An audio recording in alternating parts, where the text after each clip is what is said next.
परंतु उसने उस संख्या को 3/2 से भाग दे दिया। उसका परिणाम सही उत्तर से 10 कम था। वह संख्या क्या थी? जिंदगी की राहों में ऐसा अक्सर होता है, फैसला जो मुश्किल हो वही बेहतर होता है। Hello friends, this is Dharmendra Singh. Welcome back in the digital classroom the coaching institute Bhopal. दोस्तों, आज की क्लास में हम करने वाले हैं नंबर सिस्टम के कुछ क्वेश्चंस। पिछली क्लास में नंबर सिस्टम के कुछ क्वेश्चंस हमने सॉल्व किए थे, जिसकी लिंक आपको डिस्क्रिप्शन में मिल जाएगी। और आज हम कुछ और नंबर सिस्टम्स के क्वेश्चन करेंगे। नंबर सिस्टम्स के कुछ ऐसे क्वेश्चन जिनके आंसर हम बहुत इजी तरीके से और बहुत कम से कम टाइम में निकाल सकते हैं। अर्थात एग्जाम में अपने सवाल की स्पीड को बढ़ाकर टाइम को रिड्यूस कर सकते हैं। तो चलिए बढ़ते हैं हम आगे आज के पहले क्वेश्चन की तरफ। तो बने रहिए मेरे साथ अंत तक, क्लास को और भी इंटरेस्टिंग बनाने के लिए। दोस्तों, ये हमारे नंबर सिस्टम्स के वो क्वेश्चन जो आज हम सॉल्व करने वाले हैं, और इसके अलावा कुछ और भी क्वेश्चंस होंगे जिनको आज हम सॉल्व करेंगे। तो सबसे पहले हम क्वेश्चन समझते हैं, क्वेश्चन किस टाइप के हैं और क्या हमें इसमें निकालना है और कैसे हम इनको इजी वे में सरल तरीके से इनको कम से कम टाइम में निकाल सकते हैं। तो सबसे पहले हम देखते हैं, क्वेश्चन में लिखा हुआ है किसी संख्या का 1/5 उसी संख्या के 1/7 से 10 अधिक है, तो वह संख्या क्या है? तो दोस्तों, सबसे पहले मैं आपको बता दूं, जब भी क्वेश्चन में कम या अधिक की बात की जाती है, मतलब कोई भी संख्या इस संख्या से इतनी अधिक है या ये संख्या इससे इतनी कम है, इसके लिए बहुत बेहतर कॉन्सेप्ट इसमें हम लगाते हैं और उन्हीं कॉन्सेप्ट से आज हम इस क्वेश्चन को सॉल्व करेंगे। तो देखते हैं हम कैसे इसको कम से कम टाइम में इसको इजीली हम इसको सॉल्व कर सकते हैं। तो सबसे पहले हम देखें, किसी संख्या का 1/5 उसी संख्या के 1/7 से 10 अधिक है। तो जब भी अधिक या कम होता है तो एक संख्या में से दूसरी संख्या को सब्ट्रैक्ट कर देते हैं, और जितना भी कम या ज्यादा होता है उसको हम इक्वल की उस साइड लिख लेते हैं। तो अकॉर्डिंग टू क्वेश्चन इसको हम जमा लेंगे। कोई संख्या जिसमें बोला जा रहा है, जो हमें संख्या निकालनी है उसको हमने x मान लिया, और इस संख्या का मतलब होता है मल्टीप्लाई। बोर्ड मास की यूज में आपने पढ़ा होगा, बोर्ड मास ब्रैकेट ऑफ जो होता है, ऑफ मतलब होता है का मतलब होता है मल्टीप्लाई। तो x का संख्या x का मल्टीप्लाई 1/5, x का 1/5 उसी संख्या के 1/5 से, उसी संख्या मतलब यही संख्या के 1/7 से, इसी संख्या के 1/7 से 10 अधिक है। मैंने आपको बताया, जब भी संख्या कम या ज्यादा होती है किसी संख्या से, तो एक संख्या में से दूसरे संख्या को माइनस कर देते हैं, और जितना भी कम या ज्यादा होगा, कम होगा तो भी सब्ट्रैक्ट करेंगे, ज्यादा होगा तो भी सब्ट्रैक्ट ही करेंगे, माइनस ही करेंगे, और जितना भी होगा कम या ज्यादा वो हम इक्वल में लिखेंगे। तो चलिए इसको हम देखते हैं। और ऐसा नहीं है, आप इसमें इसको आगे या पीछे कर सकते हैं, अदरवाइज कभी आपका आंसर जो है माइनस में भी आता है तब भी आप उसको प्लस में ही मान के चलेंगे। मैं यहाँ पर आपको निकालने का तरीका बता रहा हूँ, और बेसिकली अब जब क्वेश्चन को समझेंगे, क्वेश्चन में कौन सी संख्या किस संख्या से कम या ज्यादा है, तो उस हिसाब से आगे पीछे संख्या हो जाती है।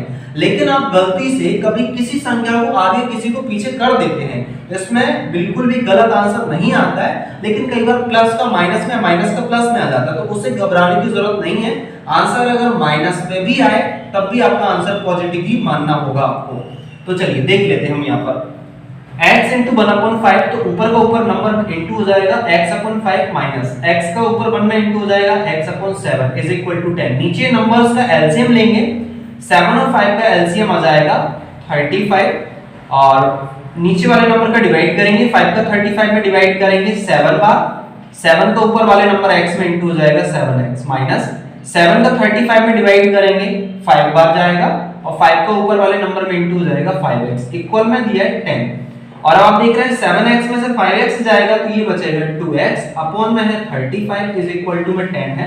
ये आमने सामने नंबर, ये भी ऊपर है ये भी ऊपर है, या तो आप इसको नीचे ले जाके क्रॉस मल्टीप्लाई में ले जाके नीचे ले जाके 10 में डिवाइड कर दीजिए, आमने सामने कैंसिल कर सकते हैं, 2 5 जा 10, या तो 2 नीचे ले जाके 10 में डिवाइड कर दीजिए, या आमने सामने ऊपर के ऊपर नंबर कैंसिल हो जाते हैं अगर सिंगल दिए हैं तो ये हो जाएगा 2 5 जा 10, और 5 का 35 में यहाँ पर क्रॉस मल्टीप्लाई हो जाएगा ये, तो ये हो जाएगा x is equal to 35 into 5, मतलब x इक्वल टू 5 5 जा 25 का 5, 2 कैरी 5 3 जा 15 16 17, तो ये हो जाएगा हमारा यहाँ पर 175।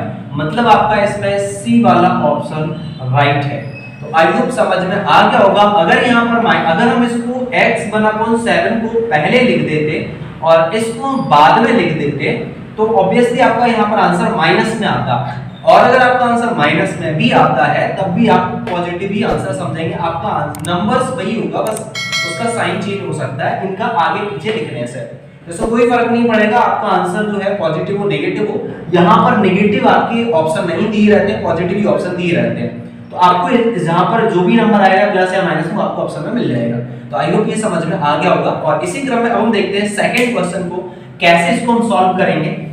तो क्वेश्चन में लिखा हुआ है यदि किसी संख्या का तिगुना उस संख्या के 3/5 से 60 अधिक है, मतलब कोई नंबर्स है, नंबर्स को हमने x माना, का मतलब होता है मल्टीप्लाई, x का तिगुना, तिगुना मतलब है 3 टाइम्स, किसी संख्या का 3 टाइम्स उसी संख्या के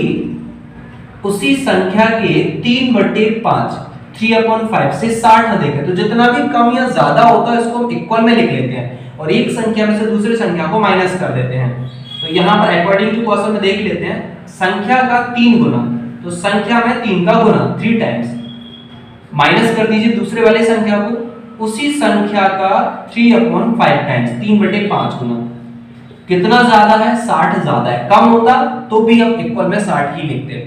अब इसको हम देख लेते हैं, ये 3x हो जाएगा माइनस ये 3x, x का 3 में इंटू हो जाएगा 3x हो जाएगा अपॉन 5 इज इक्वल टू 60।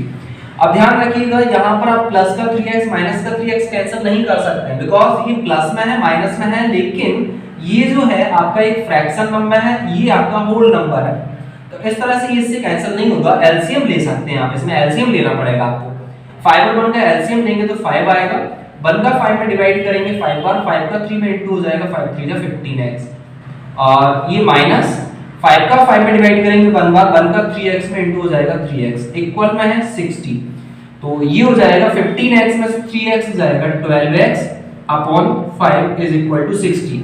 तो जैसा कि मैंने बताया 12 को आप नीचे ले जाके 60 में डिवाइड कर दीजिए, या सिंगल सिंगल नंबर है तो आमने सामने कैंसिल हो जाएगा, 12 5 जा 60, 5 का इधर क्रॉस मल्टीप्लाई हो जाएगा, x इक्वल टू 5 5 जा 25। तो इस तरह से आपका ये ऑप्शन ए वाला राइट है। तो आई होप ये भी समझ में आ गया होगा। तो ये हमारा वो कॉन्सेप्ट था, जब किसी नंबर का कम या ज्यादा होता है, ये इसका कम या इसका ज्यादा है, तो हम यहाँ पर एक संख्या में से दूसरी संख्या को माइनस करके इक्वल में जितना कम या ज्यादा होता है उसको लिख लेते हैं और उसको थोड़ा सा कैलकुलेट करके आंसर इजीली हम यहाँ पर निकाल सकते हैं। तो कुछ एक दूसरे टाइप के सवालों को अब हम जानेंगे आगे। तो चलिए अब हम बढ़ते हैं आगे कुछ और क्वेश्चंस की तरफ। तो दोस्तों नंबर सिस्टम के ये वो क्वेश्चन हैं जो लगभग हर एक एग्जाम में पूछे जाते हैं, और उन्हीं क्वेश्चन को आज हम करेंगे बहुत ही सिंपल तरीके से, बहुत कम से कम टाइम में। तो चलिए पहले हम क्वेश्चन समझते हैं, क्वेश्चन में क्या बोला जा रहा है, और उसके बाद हम देखेंगे इस क्वेश्चन को करने का तरीका क्या है, और फिर हम उसके बाद इसको बहुत इजी तरीके से करने का प्रयास करेंगे। तो क्वेश्चन में बोला जा रहा है एक विद्यार्थी से किसी संख्या को 3/2 से गुणा करने के लिए कहा गया, परंतु उसने उस संख्या को 3/2 से भाग दे दिया, उसका परिणाम सही उत्तर से 10 कम था, वह संख्या क्या थी। मतलब उन्होंने जो है एक स्टूडेंट्स को किसी नंबर को 3/2 से मल्टीप्लाई करने के लिए कहा, परंतु उस स्टूडेंट्स ने उस संख्या को, उस नंबर को 3/2 से डिवाइड कर दिया, उसका रिजल्ट जो निकला वो सही राइट आंसर से 10 कम था, तो वह संख्या क्या थी।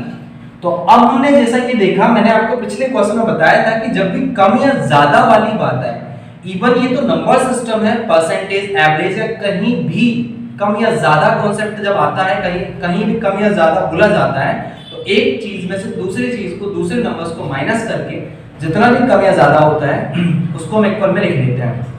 तो सिमिलरली यहाँ पर हम वही कॉन्सेप्ट यूज करेंगे।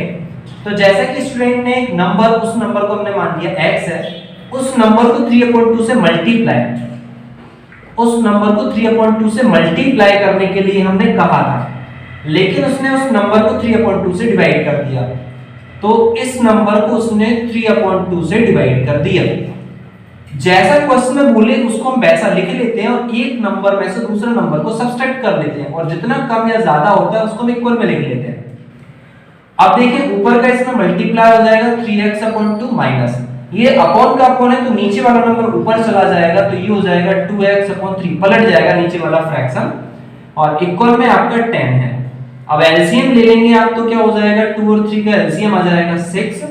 2 का 6 में डिवाइड करोगे 3 बार, 3 का 3 में इंटू हो जाएगा, 3 3 जा 9x।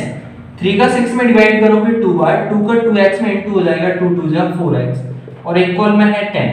9x में से 4x जाएगा तो ये आ जाएगा आपका 5x अपॉन में 6 इज इक्वल टू 10।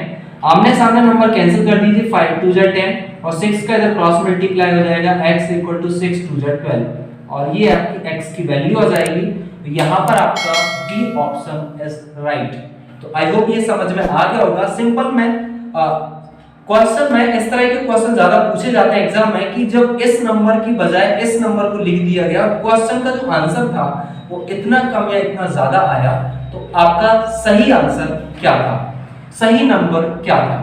तो इस टाइप के क्वेश्चंस में हम जब भी कम या ज्यादा कॉन्सेप्ट लगता है तो इस तरह से हम इसको सॉल्व कर लेते हैं और यहाँ पर हमने इसकी वैल्यू यहाँ पर x की ये भी हमने यहाँ पर निकाली। तो इसी तरह से अब हम देखते हैं सेकंड क्वेश्चन में कुछ उसी तरह का क्वेश्चन है लेकिन कुछ अलग अंदाज में ये बोला जा रहा है। तो पहले क्वेश्चन देख लेते हैं। एक विद्यार्थी से किसी संख्या का 5/16 ज्ञात करने के लिए कहा गया। गलती से उसने उस संख्या का 5/6 ज्ञात कर लिया। 5/16 ज्ञात करने के लिए कहा गया लेकिन उसने 5/6 ज्ञात कर लिया। उसका उत्तर सही उत्तर से 250 अधिक था। तो दी हुई संख्या ज्ञात कीजिए। 250 अधिक था तो दी हुई संख्या ज्ञात करनी है। देखा आपने कि अधिक वाली बात यहाँ पर आ गई है और जैसा कि देख रहे हैं किसी स्टूडेंट्स को उस नंबर का 5/16 ज्ञात करना था।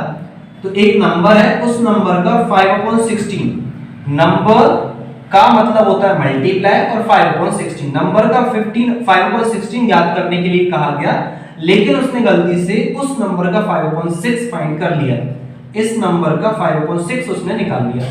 तो वो जो नंबर ज्यादा था वो नंबर था 250, मतलब हमारा डिफरेंस था 250 का, अंतर 250 का था। तो यहाँ पर हमने अकॉर्डिंग टू क्वेश्चन जमाया, कम या ज्यादा था तो एक नंबर में से दूसरे नंबर को माइनस करके इक्वल में जितना कम या ज्यादा था उसको हमने इक्वल में लिख लिया। अब इसको हम सॉल्व कर लेंगे जिस तरह से एलसीएम लेके हम सॉल्व करेंगे। 5x/16 माइनस हो जाएगा 5x/6। तो पहले एलसीएम लेना पड़ेगा हमें। 16 और 6 का हम एलसीएम लेंगे। तो मैंने आपको एलसीएम निकालने का अंडर 10 सेकंड्स एक कॉन्सेप्ट मैंने आपको दिया है और अगर आपको आता है तो बहुत अच्छी बात है और उसमें नहीं आता है तो आपको लिंक मिल जाएगी डिस्क्रिप्शन में, आप वहां से किसी भी नंबर्स का एलसीएम देखते से ही निकाल लेंगे आप। तो ऐसा कॉन्सेप्ट आप जाके देख लीजिए, सीख लीजिए जिससे कि किसी भी क्वेश्चन को आप कम से कम टाइम में फटाफट कर सकें सॉल्व। तो 16 और 6 का एलसीएम आएगा 48। 16 का 48 में डिवाइड करेंगे, 16 3 जा 48 और 3 आएगा, 3 का 5 में इंटू हो जाएगा, 3 5 जा 15 x माइनस लगा है माइनस। 6 का 48 में डिवाइड करेंगे तो ये हो जाएगा 6 8 जा 48, तो 8 बार जाएगा, 8 का 5 में मल्टीप्लाई कर देंगे हो जाएगा 40x और इक्वल में है आपका 250, इक्वल में 250। तो 40x में से 15x माइनस करेंगे तो यहाँ पर आएगा आपका ये 25x, माइनस का नंबर बड़ा है minus 25x upon 40 is equal to 250। तो देखिए आमने सामने नंबर कैंसिल हो रहा है, 25 बन जाए 25, 25 बन जाए 25 और ये 0 और इसका यहाँ क्रॉस मल्टीप्लाई कर दीजिए तो x इज इक्वल टू ये माइनस में उधर चला जाएगा तो माइनस का 480 या माइनस अगर आप यहाँ लिखते तो minus x is equal to ये माइनस लगा हुआ है minus x is equal to 480 और ये माइनस उधर चला जाएगा तो x इक्वल टू माइनस 480। अब आप देखेंगे ऑप्शन में आपके माइनस में कहीं दिया नहीं है तो मतलब आपका आंसर गलत है।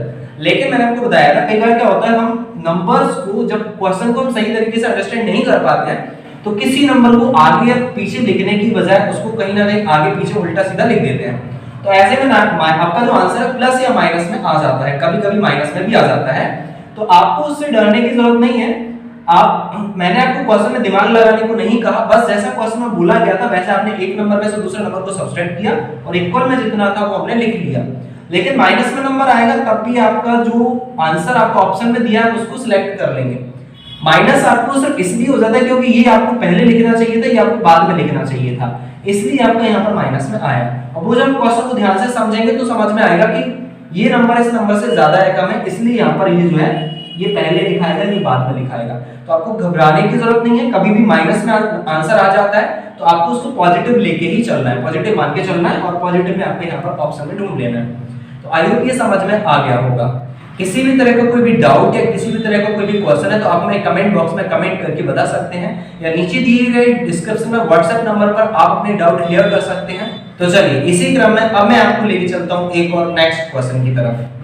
दोस्तों ये हमारा नेक्स्ट क्वेश्चन, क्वेश्चन नंबर 5, ये भी कुछ उसी तरह का क्वेश्चन है, लेकिन क्वेश्चन में कुछ दूसरे तरीके से बोला जा रहा है। मे बी इसमें बोला जा रहा है कि किसी भिन्न का 3/5 मतलब किसी फ्रैक्शन का 3/5 टाइम्स ज्ञात करने के लिए कहा गया एक बॉय को, लड़के को, किंतु उसने उस भिन्न का फ्रैक्शन का 3/5 से विभाजित कर दिया, मतलब डिवाइड कर दिया, भाग दे दिया, तथा उसका सही उत्तर से 32/75 अधिक आया। यहाँ भी एक फ्रैक्शन नंबर दे दिया, तो उसका सही आंसर क्या है? तरीका सेम वही है, यहाँ पर लिखा है 32/75 32/75 अधिक आया, ज्यादा आया है। तो ज्यादा या कम वाला कॉन्सेप्ट जो हम पिछले 4 क्वेश्चन में लगा रहे हैं वही कॉन्सेप्ट आपको लगाना है।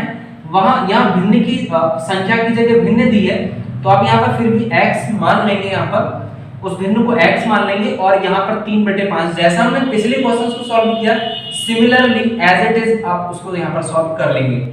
तो आई होप आप इसको सॉल्व कर पाएंगे और इसको सॉल्व करके आप इसका आंसर मुझे कमेंट बॉक्स में कमेंट करके बताएं। और यदि आपको किसी भी तरह का कोई भी डाउट या किसी भी तरह कोई प्रॉब्लम है तो मैं आपको इस क्वेश्चन का सॉल्यूशन नेक्स्ट वीडियोस में दूंगा। और उम्मीद करता हूं पिछले क्वेश्चन आपको इजीली समझ में आ गए होंगे। तो इसका आंसर निकाल के आप हमें कमेंट बॉक्स में कमेंट करके जरूर बताएं, जिससे कि मैं समझूंगा आपको कॉन्सेप्ट समझ में आ गया है। और इसी तरह के कुछ जबरदस्त कॉन्सेप्ट मुझे और आपको अगली वीडियोस में प्रोवाइड करना चाहिए। और आगे आप किस तरह के कॉन्सेप्ट सीखना चाहते हैं, किस तरह के सवाल आप सॉल्व करना चाहते हैं, तो आप वो भी मुझे कमेंट बॉक्स में कमेंट करके बता सकते हैं, जिससे मैं उस टाइप के सवाल आपके नेक्स्ट क्लास में, नेक्स्ट वीडियोस में इंक्लूड कर लूं, शामिल कर लूं। तो दोस्तों ये थी अपनी आज की क्लास और आई होप पसंद आई होगी। और यदि वीडियो अच्छा लगा है तो वीडियो को लाइक करिए और अपने दोस्तों के साथ भी शेयर करिए। और इसी तरह के जबरदस्त मैथमेटिक्स कॉन्सेप्ट्स वीडियोस के लिए चैनल को सब्सक्राइब कर लें और आने वाली वीडियोस की नोटिफिकेशन प्राप्त करने के लिए चैनल को सब्सक्राइब करके बेल आइकन को भी प्रेस कर लें। तो अब हम मिलेंगे नेक्स्ट वीडियोस में, नेक्स्ट क्लास में कुछ और टाइप के क्वेश्चंस, कुछ और सम्स के साथ। इस वीडियो को अंत तक देखने के लिए और मेरे साथ बने रहने के लिए आप सभी का प्रेम पूर्वक बहुत बहुत धन्यवाद।